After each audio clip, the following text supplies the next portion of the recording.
Segundo hábito. Empiece con un fin en mente. Principios de liderazgo personal. Lo que está adelante de nosotros y lo que está detrás es poco importante comparado con lo que reside en nuestro interior. Oliver Wendell Holmes. Por favor, para leer las páginas que siguen, busque un lugar donde esté a solas y nadie lo interrumpa. Suprima todo lo de su mente, salvo lo que vaya leyendo y lo que yo le invitaré a hacer. Olvídese de su agenda, de su negocio, de su familia, de sus amigos. Dirija hacia mí toda su atención y abra su mente. Véase mentalmente asistiendo al funeral de un ser querido. Imagínese conduciendo su coche al velorio o a la capilla, aparcando y saliendo. Mientras camina dentro del edificio, advierte las flores, la suave música de órgano, ve los rostros de amigos y parientes, siente la pena compartida de la pérdida y la alegría de haber conocido al difunto que irradia de las personas que se encuentran allí. Cuando llega al ataúd y mira adentro, de pronto, queda cara a cara consigo mismo. Ese es su propio funeral, que tendrá lugar dentro de 3 años. Todas esas personas han ido a rendirle un último homenaje, a expresar sentimientos de amor y aprecio por su persona. Cuando toma asiento y espera a que comience el servicio religioso, mira el programa que tiene en la mano. Habrá 4 oradores. El primero pertenece a su familia, la familia inmediata y la extensa, hijos, hermanos y hermanas, sobrinos y sobrinas, tíos y tías, primos y abuelos, que han viajado desde distintos puntos del país. El segundo orador es uno de sus amigos, alguien que pueda hablar de lo que usted era como persona. El tercer orador es un colega o compañero de trabajo, y el cuarto proviene de su iglesia o de alguna organización comunitaria en la que usted ha servido. Ahora piense profundamente. ¿Qué es lo que le gustaría que cada uno de esos oradores dijera sobre usted y su vida? ¿Qué tipo de esposo o esposa, padre o madre le gustaría que reflejaran sus palabras? ¿Qué clase de hijo, hija o primo? ¿Qué clase de amigo? ¿Qué clase de compañero de trabajo? ¿Qué carácter le gustaría que ellos hubieran visto en usted? ¿Qué aportaciones, qué logros quiere que ellos recuerden? Mire con cuidado a la gente que lo rodea. ¿Cómo le gustaría haber influido en sus vidas? Antes de seguir leyendo, tómese unos minutos para examinar sus impresiones. Esto aumentará en mucho su comprensión personal del segundo hábito. Lo que significa empezar con un fin en mente. Realizando con seriedad esta experiencia de visualización, se llega a alcanzar por un momento algunos de los valores más profundos y fundamentales. Se ha establecido un contacto breve con el sistema de guía interior que se encuentra en el corazón de su círculo de influencia. Consideremos las palabras siguientes a Joseph Addison. Cuando contemplo las tumbas de los grandes, desaparece de mí cualquier tipo de envidia.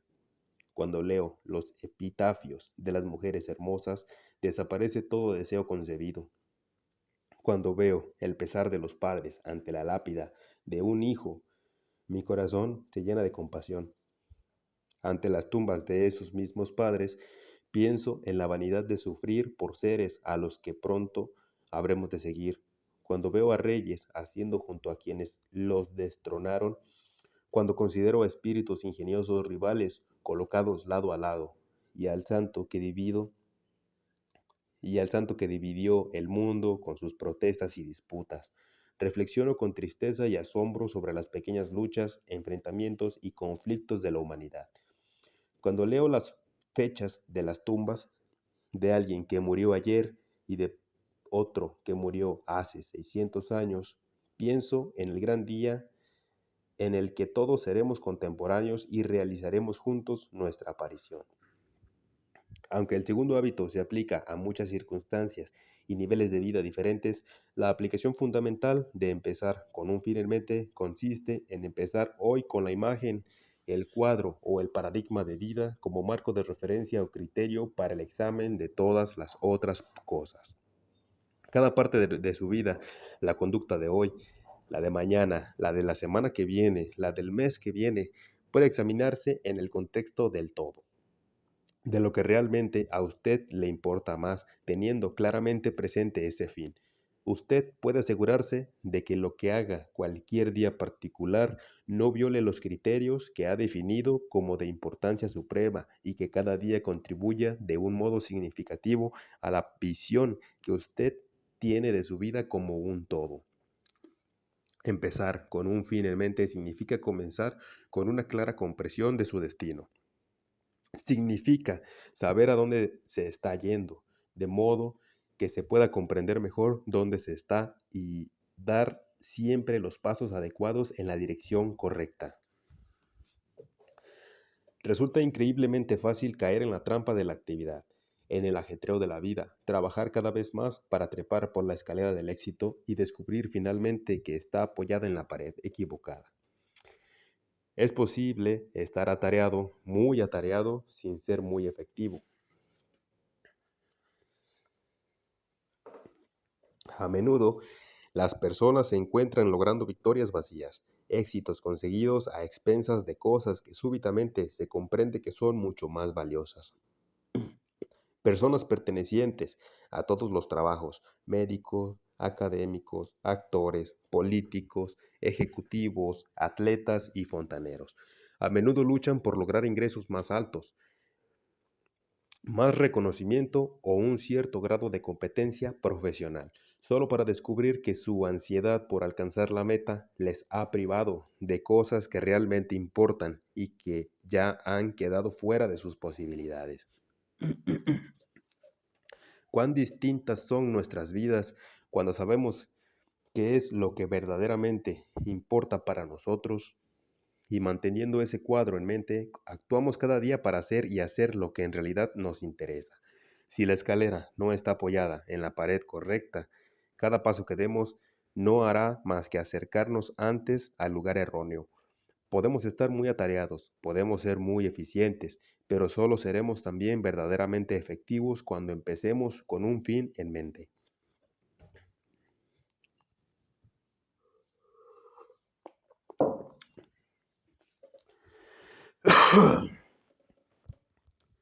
Si se considera con cuidado lo que quiere que digan de uno en la experiencia del funeral, se encontrará la definición personal del éxito. Tal vez sea muy diferente de la definición que usted creía comprender. Es posible que la fama, el éxito, el dinero o algunas de las otras cosas por las que luchamos ni siquiera formen parte de la pared correcta. Cuando uno empieza con un fin en mente, alcanza una perspectiva distinta. Al morir un amigo común, un hombre le preguntó a otro, ¿cuánto dejó? La respuesta fue, lo dejó todo. Todas las cosas se crean dos veces. El hábito de empezar con un fin en mente se basa en el principio de que todas las cosas se crean dos veces. Siempre hay primero una creación mental y luego una creación física. Pensemos, por ejemplo, en la construcción de un hogar. Uno lo crea con todos sus detalles, incluso antes de clavar el primer clavo. Trata de tener una imagen clara del tipo de hogar que quiere. Si uno quiere un hogar centrado en la familia, prevé un lugar adecuado para reuniones familiares. Piensa en puertas corredizas y en un jardín para que los chicos jueguen al aire libre. Trabaja con ideas, se trabaja con la mente, hasta llegar a una imagen clara de lo que uno quiere construir. Después se traza el plano y se elabora el proyecto de construcción. Todo esto antes de trabajar sobre el terreno. En caso contrario, ya en la segunda creación, la creación física, habrá que realizar cambios costosos que pueden duplicar el presupuesto original. La regla del carpintero es medir dos veces antes de cortar una. Hay que estar seguro de que el plano, la primera creación, sea realmente lo que uno quiere, que se ha pensado en todo. Después se levanta la casa con ladrillos y cemento. Cotidianamente uno va a la obra y despliega el plano para decidir el trabajo del día. Se empieza con un fin en mente. Consideremos otro ejemplo, el de una empresa. Si queremos tener éxito, también en este caso corresponde definir con claridad lo que se está tratando de lograr. Uno piensa cuidadosamente en el producto o servicio que quiere proveer, fijándose un objetivo en el mercado, y después organiza todos los elementos financieros, de investigación y desarrollo, las operaciones, las transacciones, el personal, los medios físicos, etcétera. Para dar en el blanco, el grado en que uno empiece con un fin en mente determina a menudo si se puede o no crear una empresa de éxito. La mayor parte de los fracasos empresariales comienzan en la primera creación, con problemas tales como la subcapitalización, una mala comprensión del mercado o la falta de un plan. Lo mismo vale con respecto a la paternidad. Si uno quiere educar hijos responsables, autodisciplinados, debe tener claramente presente ese fin cuando interactúa con ellos día tras día. No debe comportarse con los niños de un modo que puedan minar su autodisciplina o autoestima. En grados diversos, las personas aplican este principio en muchas áreas de la vida. Antes de comprender su viaje, fijamos nuestro destino y planificamos la mejor ruta. Antes de hacer un jardín, lo distribuimos mentalmente o tal vez en un papel. Se describen los discursos antes de pronunciarlos. Se diseña la ropa antes de enhebrar la aguja. En la medida en que comprendamos el principio de las dos creaciones y aceptemos la responsabilidad de ambas, actuaremos dentro de los límites de nuestro círculo de influencia y lo ampliaremos en la medida en que nos operemos en armonía con este principio y nos hagamos cargo de la primera creación. Reduciremos ese círculo.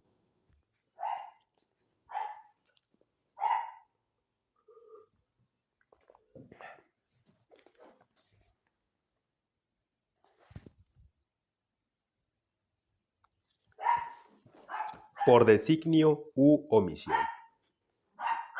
Todas las cosas se crean dos veces, pero no todas las primeras creaciones responden a designios conscientes. En nuestras vidas personales, si no desarrollamos autoconciencia y no nos hacemos responsables de las primeras creaciones, estamos permitiendo por omisión que otras personas y las circunstancias que están fuera del círculo de influencia den forma a gran parte de nuestra vida. Vivimos reactivamente los guiones que han puesto en nuestras manos la familia, los compañeros, las agendas de otras personas, los precios, las presiones de las circunstancias, los guiones de años anteriores, de nuestra educación, de nuestro condicionamiento.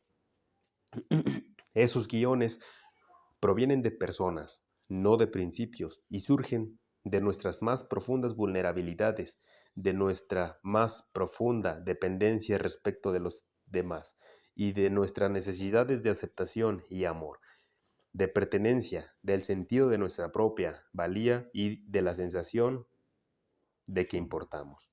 Seamos o no conscientes de ella, la controlemos o no, hay una primera creación en todas las partes de nuestra vida. Somos la segunda creación de nuestro propio designio proactivo o la segunda creación de las agendas de otras personas, de las circunstancias y de los hábitos del pasado. Las capacidades exclusivamente humanas de la autoconciencia, la imaginación y la conciencia moral permiten examinar las primeras creaciones y hacernos cargo de nuestra primera creación, escribir nuestro propio guión. Dicho de otro modo, el primer hábito dice, tú eres el creador. El segundo hábito es la primera creación. Liderazgo y administración, las dos creaciones. El segundo hábito se basa en principios de liderazgo personal, que significa que el liderazgo es la primera creación. Liderazgo no es la administración. La administración es la segunda que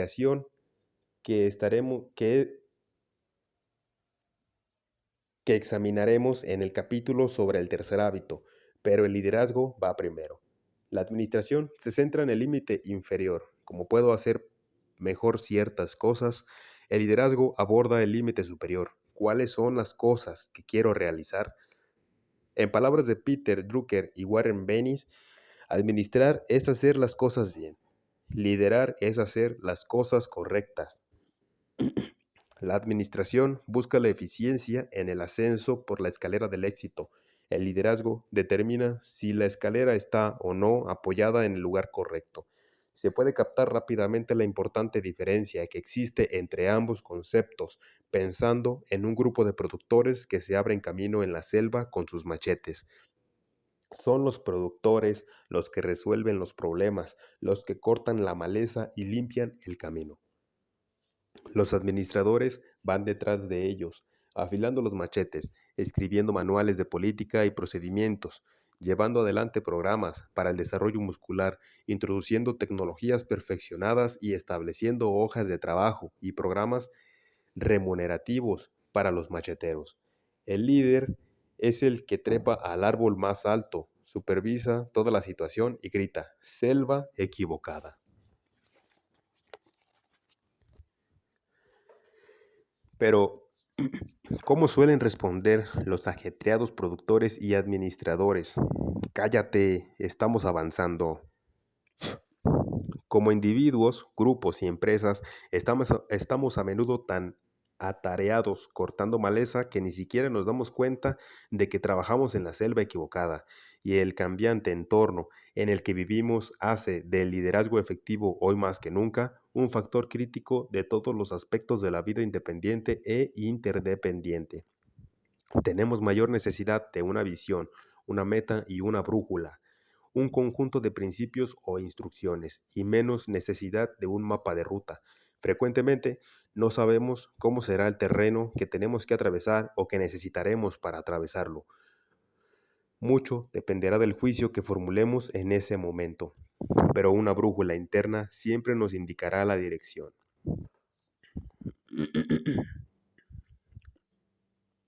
La efectividad, y a menudo incluso la supervivencia, no depende solo del esfuerzo realizado, sino también de que se realice en la selva correcta, y la metamorfosis que tiene lugar en casi todas las industrias y profesiones requieren liderazgo primero y administración después.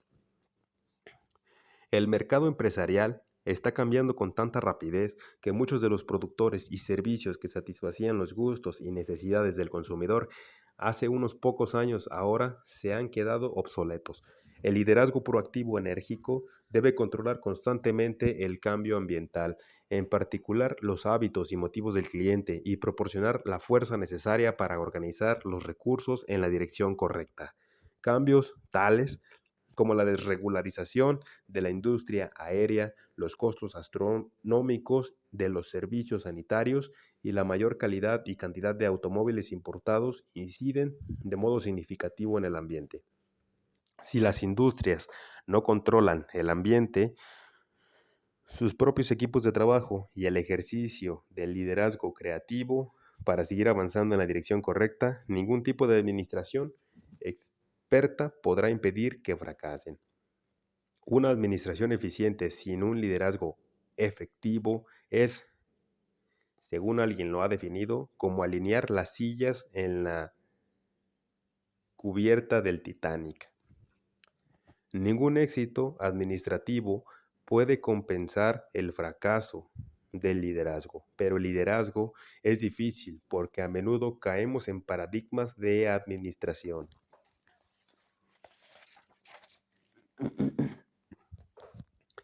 En la segunda sesión final de un programa anual para la formación de ejecutivos en Sadle, el presidente de una compañía petrolera se me acercó y me dijo, Steven, cuando usted señaló la diferencia entre liderazgo y administración en el segundo mes, pensé en mi rol como presidente de esta compañía y comprendí que nunca había ejercido el liderazgo.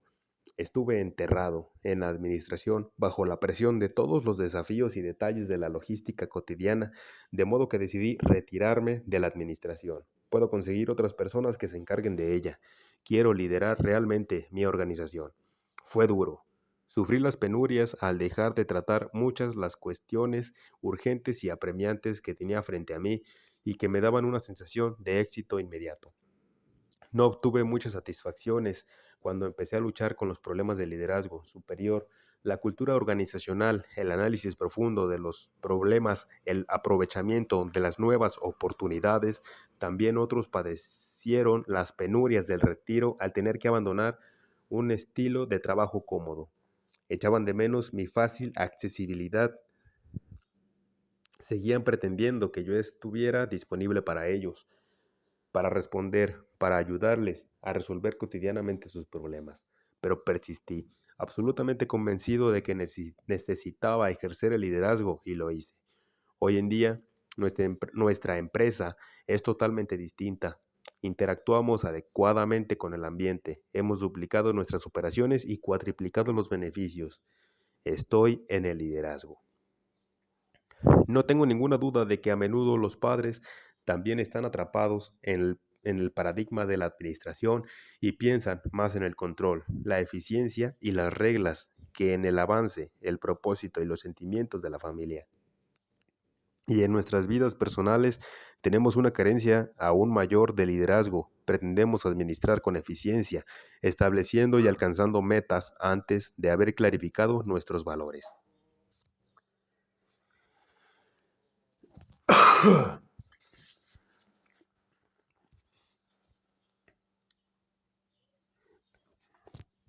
Reescribir el guión.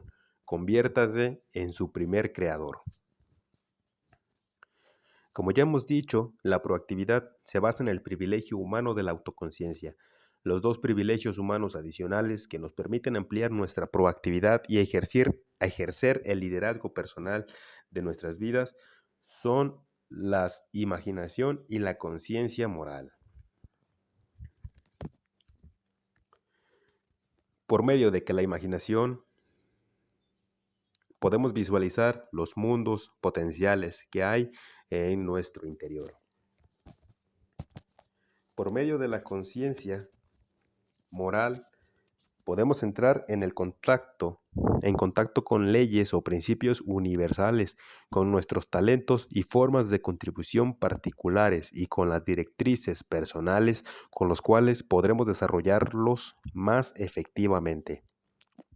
Junto con la autoconciencia, estas dos características humanas nos permiten escribir nuestro propio guión. Dado que ya vivimos con muchos guiones que nos han transmitido, el proceso de escribir nuestros propios guiones es en realidad un proceso de reescritura o cambio de paradigma, de cambio de algunos de los paradigmas básicos que ya tenemos. Cuando reconocemos los guiones inefectivos, los paradigmas incorrectos o incompletos que están en nuestro interior, podemos empezar a reescribir proactivamente nuestros guiones. Creo que una de las descripciones más inspiradoras de este proceso de reescritura se encuentra en la autobiografía de Anwar el-Sadat, el expresidente de Egipto. Sadat había sido educado en el odio a Israel, inculcado mediante profundos guiones. En una oportunidad dijo por la televisión nacional: "Nunca estrecharé la mano de un israelí mientras ellos ocupen un centímetro del suelo árabe. Nunca, nunca, nunca".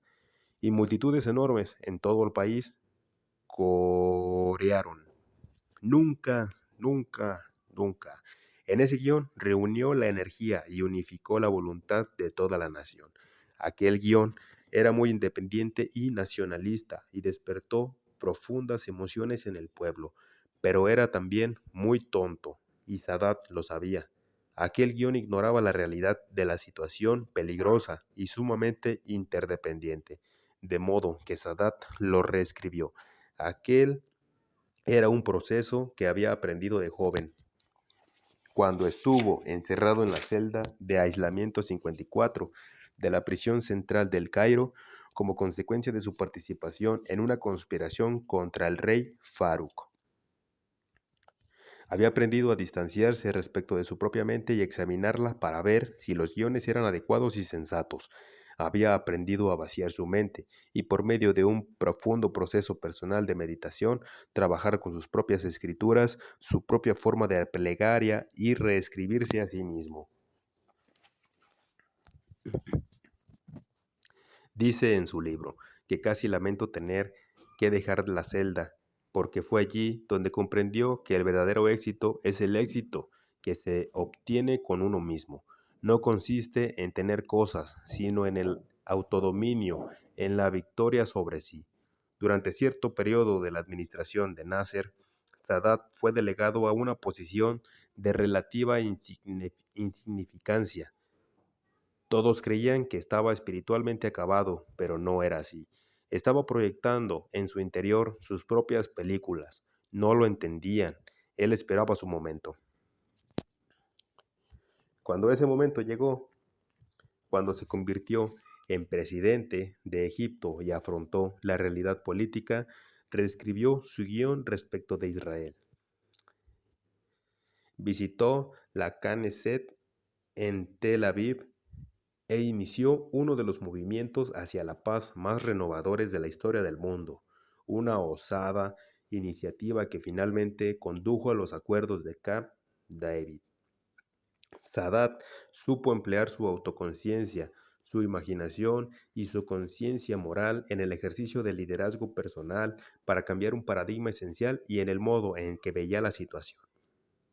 Trabajó en el centro de su círculo de influencia y a partir de esa reescritura, de ese cambio de paradigma, se generaron cambios de conducta y actitud que afectaron a millones de vidas en el círculo de preocupación.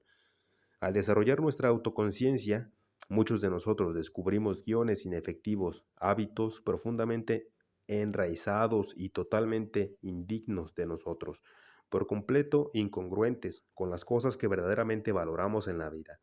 El segundo hábito dice que no es obligatorio vivir siguiendo esos guiones. Tenemos la responsabilidad de utilizar nuestra imaginación y creatividad para escribir otros nuevos, más efectivos, más congruentes con nuestros valores, más profundos y con los principios correctos que dan sentido a nuestros valores. Supongamos, por ejemplo, que soy hipersensible y reacciono irracionalmente ante la conducta de mis hijos. Supongamos que cada vez que empiezan a hacer algo que me parece que es inadecuado, siento de inmediato un nudo en la boca del estómago. Estoy frente a una muralla que tengo que escalar. Me preparo para la batalla. Mi objetivo no está en el desarrollo y la comprensión a largo plazo, sino en la conducta inmediata. Trato de ganar la batalla, no la guerra. Expongo públicamente mis municiones, soy más grande, ocupo una posición de autoridad, y grito o intimido, amenazo o castigo, y gano. Allí estoy, victorioso entre los escombros de una relación rota, mientras mis hijos se someten exteriormente e interiormente se rebelan, reprimiendo sentimientos que más tarde surgirán de modo aún peor. Ahora bien, en el funeral que visualizamos antes, si tuviera que hablar uno de mis hijos, me gustaría que su vida representara una victoria de la enseñanza. El adiestramiento y la disciplina con amor a lo largo de los años, y no que estuviera constituida únicamente por cicatrices de las heridas recibidas en escaramuzas de arreglo transitorio. Querría que su corazón y su mente estuvieran llenos de gratos recuerdos de momentos profundos y significativos que hubiéramos pasado juntos. Querría que me recordara como padre, amante que compartió las alegrías y las penurias del crecimiento. Querría que pensara en las veces en que se acercó a mí contándome sus problemas y preocupaciones. Querría saber escuchado, amado y ayudado. Querría que supiera que no fui perfecto, pero que hice cuanto estuvo a mi alcance y que lo amé, tal vez más que nadie en el mundo. La razón por la cual deseo todo eso es que en mi más profundo interior valoro a mis hijos, los amo, los quiero ayudarlos, valoro mi rol como padre. pero no siempre tengo esos valores a la vista. Estoy apresado en la densa red de las cosas tenues. Lo que más importa está enterrado bajo capas de problemas apremiantes y preocupaciones inmediatas y conductas exteriores. Y el modo en que interactúo cotidianamente con mis hijos tiene poco que ver con mis sentimientos profundos respecto de ellos.